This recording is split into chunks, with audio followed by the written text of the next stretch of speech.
At last, the Dark Tower is falling. Now, hell itself shall engulf Midworld and the entire universe! I have a question. What is it, you sniveling dog? Sir, if the Dark Tower falls, what do we gain from it? Why? Isn't it obvious? If the Dark Tower falls, then hell will engulf the universe. And when that happens, I will,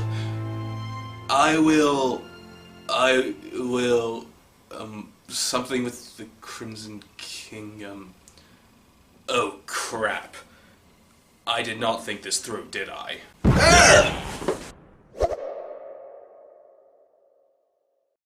Stephen King's The Dark Tower. It's bad.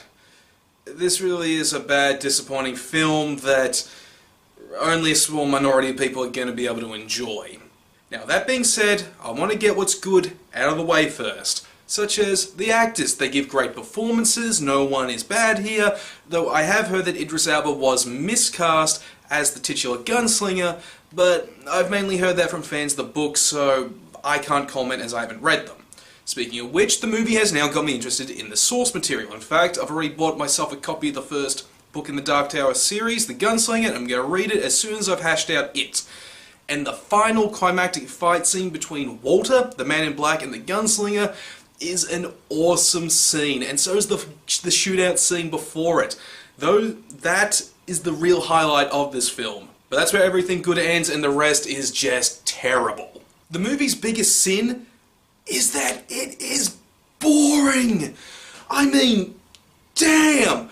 I've seen other Stephen King adaptations before, and none of them were as boring as this.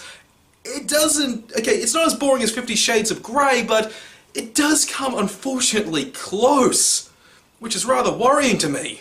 But a good reason for why this is dull is because who the protagonist is. See, in the books, the focus is on the gunslinger, the guy I've mentioned already, but here the focus is on some random boy named Jake, who's just been having these psychic visions about the gunslinger and the Dark Tower. Okay, I'm sure they had some creative reason for why they decided to shift the focus from the gunslinger to an outsider perspective, but it can't help but make the movie worse because Jake is just such a dull and uninteresting character whose entire arc is cliched.